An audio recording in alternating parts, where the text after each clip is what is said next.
তাদের দ্বারা নুরি নুরি পাথর দিয়ে উপর থেকে অ্যাটাক করে আল্লাহ আবাবিল পাখির মারফতে আব্রাহা বাদশাকে উপযুক্ত শিক্ষা দিয়েছেন। তাই মনে রাখবেন, ইতিহাস ভুলে গেলে হবে না। এক হলো মোমেন মুসলমান, আর একটা হলো মুসলমানের ছেলে মুসলমান। দুটো কিন্তু এক নয়। একটা হলো জাননেওয়ালা মুসলমান, মাননেওয়ালা মুসলমান, আর একটা হলো দেখা দেখি মুসলমান। মুসলমানের ঘরে ছেলে মুসলমান, এ দুটো এক নয়। মুসলমানের ঘরের ছেলে মুসলমান কিয়ামতের দিনে কোটি কোটি এমনও আছে ভুল করার জন্য জাহান্নামে চলে যাবে। অমুসলিম ঘরে জন্ম নিয়েছিল, উপযুক্ত ভাবে পরিবর্তন হওয়ার জন্য কিয়ামতের দিন আল্লাহ তাদেরকে জান্নাতের কাতারে দাঁড় করাবে। বলুন সুবহানাল্লাহ। অতএব এখনো সময় আছে, টাইম থাকতে থাকতে তওবা করুন। আল্লাহ বড় দয়ালু, তিনি তওবাকারীকে বড় পছন্দ করেন। আশা করছি আমার এই ভাইটা কোনো মনে হয় কানে কম শুনছে নাকি আমি জানি না, একটু বুঝে বল। যে মানা করছে গুলোকে গুরুত্ব না দিই, আগামী দিন দেখবেন এটাও আইন হবে, ইসলামের আলোচনা বন্ধ, যে যার ঘরে ঘরে করে। এই সব কিছুর জন্য দোষী কিন্তু আমরা মুসলমান। আমাদের যুব সমাজ 100-র মধ্যে 95টা মসজিদে যায় না। যদি সবাই মসজিদে যেত তাহলে মসজিদ আবাদ থাকতো। যারা ইসলামের দুশ্মন তারা ভাবতো মসজিদের দিকে চোখ তুলিস না, কারণ যুবক আছে, কিচ্ছু বোঝে না, চোখ তুলে নেবে। ঠিক তেমনই আমাদের যুবকরা যদি দিন ইসলামের আলোচনার মাহফিলকে গুরুত্ব দেওয়া বন্ধ করে, যে আমি তো ভিআইপি হয়ে গেছি, আমার জন্য আবার ধর্ম টর্ম কি দরকার। দুনিয়ায় যাখানে যা সমস্যা পড়ে, টাকা মারি সমস্যা কেটে যায়। মনে রাখবেন, কাফনের কোনো পকেট থাকে না, কাফনের কোনো পকেট থাকে না। অতএব নিজের ধর্মের গুরুত্ব দাও। আর এটাও মনে রাখবেন, ইসলামকে মিটাতে যুগে যুগে চেয়েছিল দুই শ্রেণীর মানুষ। এক হলো অত্যাচারী শাসক, দ্বিতীয় হলো ধর্মের নামে ভণ্ডমি যারা করে, কুসংস্কার, ধর্মের নামে অধর্ম, কাল্পনিক বিশ্বাস যারা মানুষকে শিখায়। এই দুই শ্রেণী ইসলামের চরমভাবে যুগে যুগে ক্ষতি করতে চেয়েছে, কিন্তু এরা কখনোই সাকসেসফুল হতে পারেনি। জোরে বলুন সুবহানাল্লাহ। তবে হ্যাঁ, এই দুই শ্রেণীর হাতে যুগে যুগে কোটি কোটি মুসলমান কচু কাটার মতো কাটা হয়েছে। আর এই কাটতে পেরেছে কেন? আমাদের কর্মের দোষে, আমাদের ঈমান দুর্বল হওয়ার জন্য, আমাদের ভেতরে মুনাফিক মানুষ ঢুকে যাওয়ার জন্য, তাদের সোহবতে পড়ে ইসলামের মূল রোডটা ছেড়ে দিয়ে নকল বানানো ধর্মে ইসলামের দিকে চলে যাওয়ার দরুন ওলি আউলিয়া নবী সাহাবা আহলে বায়াতদের ছেড়ে দেওয়ার জন্য আজকে আমাদের ঘরে যুগে যুগে এই জালিম অত্যাচাররা যেভাবে পেঁয়াজ মুলো কে যেভাবে কাটে, ওইভাবে মুসলমান কোটি কোটি কেটেছে। ইতিহাস বলছে মুসলমানদের মাথাতে বড় বড় সব রাজপ্রাসাদ তৈরি করেছিল। হালাকু খান, চিঙ্গিস খান, এসব বড় বড় সব ইসলাম বিদ্বেষী শাসক এসেছিল, ইসলামকে কখনো কিন্তু মিটাতে পারেনি। আজকে পৃথিবী জুড়ে নতুন করে আবার একটা আবহাওয়া চলছে ইসলামকে মিটাবার। আর এই আবহাওয়ার কারণ একটাই, দাড়ি টুপি সুরাতে সকলে দেখতে মুসলমানদের ইমাম মুফতি মৌলানা হুজুর, কিন্তু এদের মধ্যে বড় একটা সংখ্যা হলো গাদ্দার মুনাফিক। এরা আমার যুব সমাজকে, এরা আমার কওমের মানুষকে প্রকৃত যে রাসূলের আদর্শ, নবীর প্রেম, কোরআনের প্রেম, আহলে রাসূলদের প্রেম, সাহাবাদের প্রেম, ওলি আউলিয়াদের প্রেম, যেটাকে বলা হয় আল্লাহর নৈকট্য হাসিলের মূল রাস্তা, এসব থেকে ভটকে দিয়ে দূরে সরিয়ে দিয়ে আজ আমাদেরকে চাইনা ইসলামের দিকে নিয়ে চলে গেছে, নকল ইসলাম। মনে রাখবেন, ইসলাম তো ছিল, আছে, থাকবে, যত যেই চেষ্টা করুন, কিন্তু পারবে না। সমস্যা এই জায়গায়, বিগত দিন যেমন ডুপ্লিকেট মুসলমান হওয়ার জন্য কচু কাটার মতো কেটেছে, আমরাও যদি ডুপ্লিকেট হই, তৈরি হও। তুমি মনে করতে পারো যে আমার অনেক সংখ্যা আছে, একটা ফেলবে পুরো এলাকা সাফল্য, তোমার কি আছে বন্ধু? কিন্তু হ্যাঁ, বিগত দিন যতবার কামিয়াবি হয়েছে একটা পাওয়ারে, ওই পাওয়ারটার নাম হলো সিনার পাওয়ার। জোরে বলুন সুবহানাল্লাহ। সিনার পাওয়ার কিসে আছে? নবীর প্রেম ও আদবে। জোরে বলুন সুবহানাল্লাহ। মুসলমান দাবি করি, দরুদ পড়তে চাই না। মুসলমান দাবি করি, নবীর দিনের কাজের উপরে গুরুত্ব নাই, নবিয়ানা মাহফিলের আদব নাই। এ মুসলমান, তোমার খাওয়াটা স্বাভাবিক না। তা মোহাব্বতে দরুদ পড়বেন না বাধ্যতামূলক? হ্যাঁ, এখন তো দরুদে অ্যালার্জি হয় অনেকে, যে দরুদ পড়াতে হবে কেন? আর অনেক জলসাও হচ্ছে দরুদ ছাড়াই। আসমান জমিনের বিচকানে ওই কাজ ঝুলতে থাকে যে কাজের মধ্যে হুজুরের উপরে দরুদ থাকে না। নামাজের থেকে অনেক বড় ব্যাপার হলো নবীর উপরে দরুদ পড়া, কিন্তু উম্মাদকে ভুলিয়ে দেওয়া হয়েছে, উম্মাদকে গুরুত্বটাই হীন করে দেওয়া হয়েছে। আর এই জন্যই তো আজকে আমরা লাঞ্ছিত, এই জন্যই তো আমরা বঞ্চিত। যেদিন 313 ছিল সেদিন বিজয় হয়েছে, যেদিন 1 মঈনুদ্দিন আজমিরি ছিল সেদিন বিজয় হয়েছে, যেদিন বুজুর্গ বয়স্ক মুজাদ্দেদ আল-ফেসানি ছিল, পুরো ভারতের সুলতান ছিল হতভাগা আকবর, সে ইসলামের বিরুদ্ধে, কোরআনের বিরুদ্ধে দ্বীনে ইলাহি বার করেছিল, সেদিন বিজয় হয়েছে। যেদিন খালিদ বিন ওলীদ ছিল সেদিন বিজয় হয়েছে। যেদিন 12,000 সালাউদ্দিন আইবি 4 লক্ষ সেলিবিয়াদের বিরুদ্ধে লড়াই করেছে সেদিন বিজয় হয়েছে। আর আজকে ভারতের দ্বিতীয় বৃহত্তম মুসলিম সম্প্রদায়, কুকুরের সম্মান আছে তো মুসলমানের সম্মান নাই। এর কারণ একটাই, আমরা মুনাফিকদের পাল্লাই পরে হুজুরের প্রেম আদব আমাদের দিল থেকে বেরিয়ে গেছে। তার নামে মুসলমান, নামে তালপুকুর ঘটি ডোবে না, হুজুরের প্রেম নাই। মায়ের বিষয়ে কথা বললে মারে, বাপের বিষয়ে কথা বললে মারে। দুনিয়ার গাদ্দার, বেঈমান, ধোঁকাবাজ, চিটিংবাজ, চোর, ছেঁচড়া নেতাদের বিরুদ্ধে কথা বললে মুসলমানকে গুলি করে, বোম মারে, ঘর ভেঙে দেয়, কেস দেয়। আর নবীর শানে কত বড় বড় কথা বলা হচ্ছে, মুসলমান তাদেরকে দাওয়াত করে খাওয়ায়। তোদের উপরে, আমাদের উপরে খোদার গজব হবে না তো কার উপরে হবে? আমার আজ বুঝছেন তো নাকি? এ থেকে বাঁচার উপায় আছে।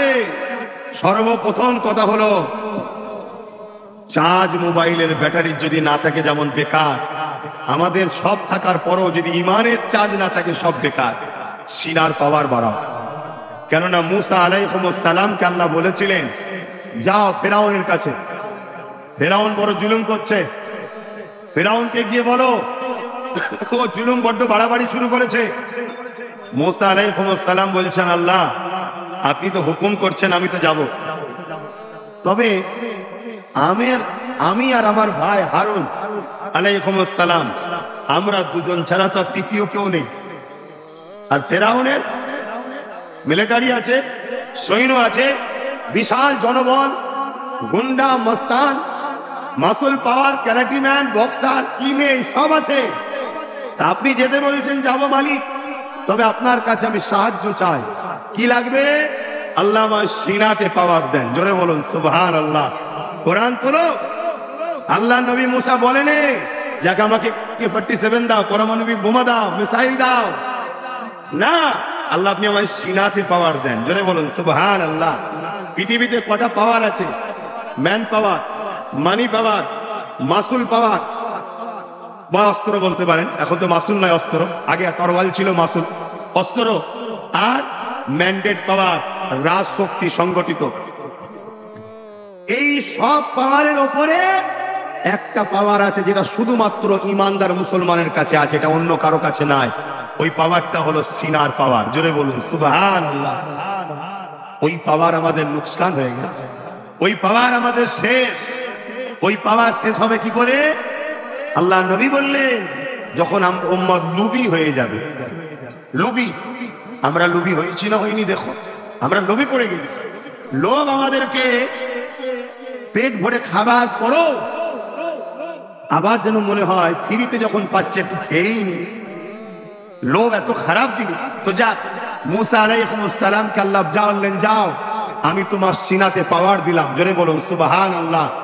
এখানে আরো একটা কথা মনে রাখবেন, সমস্ত নবী আলাইহিস সালামরা ছিলেন হুজুর পাক সাল্লাল্লাহু আলাইহি সাল্লামের উম্মত ও আশিক। জোরে বলুন সুবহানাল্লাহ। শুধু আমরা নবীকে ভালোবাসি তা নয়, সমস্ত নবীরা ছিল আমার নবীর আশিক। রুহের জগতে সমস্ত নবীদের কাছ থেকে মিশাক নেওয়া হয়েছে, সাক্ষী নেওয়া হয়েছে আমার হুজুরের বিষয়ে। যে বলো তিনাকে রসুল বলে মানবে কিনা। কোরআন খুলুন, সূরা বাকারা দেখুন, আল্লাহ সেখানে আমার নবীকে বলছেন, নবীদেরকে তখন সমস্ত নবীরা সাক্ষী দিয়েছেন, আল্লাহ আমরা আপনার নবীকে পেলে তিনাকে হেল্প করব, তিনার খেদমত করব, তিনার উম্মত সেজে তিনার পিছনে আমরা তিনার পিছনে ঘুরে বেড়াবো। জোরে বলুন সুবহানাল্লাহ। মুসা আলাইহিস সালামের সিনাতে আল্লাহ পাওয়ার দিলেন। মুসা নবী রাজ পাওয়ার ফেরাউনের রাজ দরবারে চলে গেল, গিয়ে বলতে লেগেছে, হে ফেরাউন, তুমি গরিবদের উপর জুলুম করছো কেন? প্রত্যেকটা জালিম শাসক ইসলামকে ভয় করে, কারণ শোনেন, জালিম মানে সে অত্যাচারী, অন্যায়কারী, সে গরিবদের উপরে বেইনসাফি করে, সে গরিবদের উপরে অত্যাচার করে, মানুষেরকে লোটে। এই জালিম হুকুমত ছিল ফেরাউন। ওই ফেরাউনকে যখন বলা হলো তুমি মানুষের উপরে জুলুম করছো কেন, এটা বন্ধ করো, ফেরাউন মুসা নবীর উপরে নানান দিক দিয়ে অত্যাচার করেছে, কিন্তু কোনোভাবে মুসা নবীকে পরাজিত করতে, জোরে বলুন, পারেনি। লাস্টে ফেরাউন কি করেছে, তার গণককাররা বলল, শোনো, ফেরাউন আধ্যাত্মিক পাওয়ারে লড়ছে। মুসা বলল, তাহলে আমার আধ্যাত্মিক পাওয়ার দরকার। শয়তানের বুদ্ধি যেমন হয়, 70,000 জাদুকর দিকে নিয়ে এসছে, 70,000 জাদুকর নিয়ে এসছে, 70,000 জাদুকর একটা করে রশি এনেছে।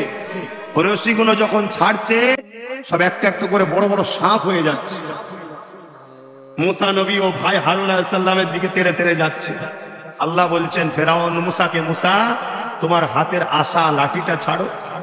মুসা নবী যখনই লাঠিটা ছাড়লো, সঙ্গে সঙ্গে লাঠিটা বিশাল বড় একটা সাপ হয়ে গেল। জোরে বলুন সুবহানাল্লাহ। 70,000 সাপ হয়েছে, সুবহানাল্লাহ বললেন না। আর মুসা নবীর একটা সাপ হয়েছে, সুবহানাল্লাহ বললেন কেন? বলুন কেন বললেন?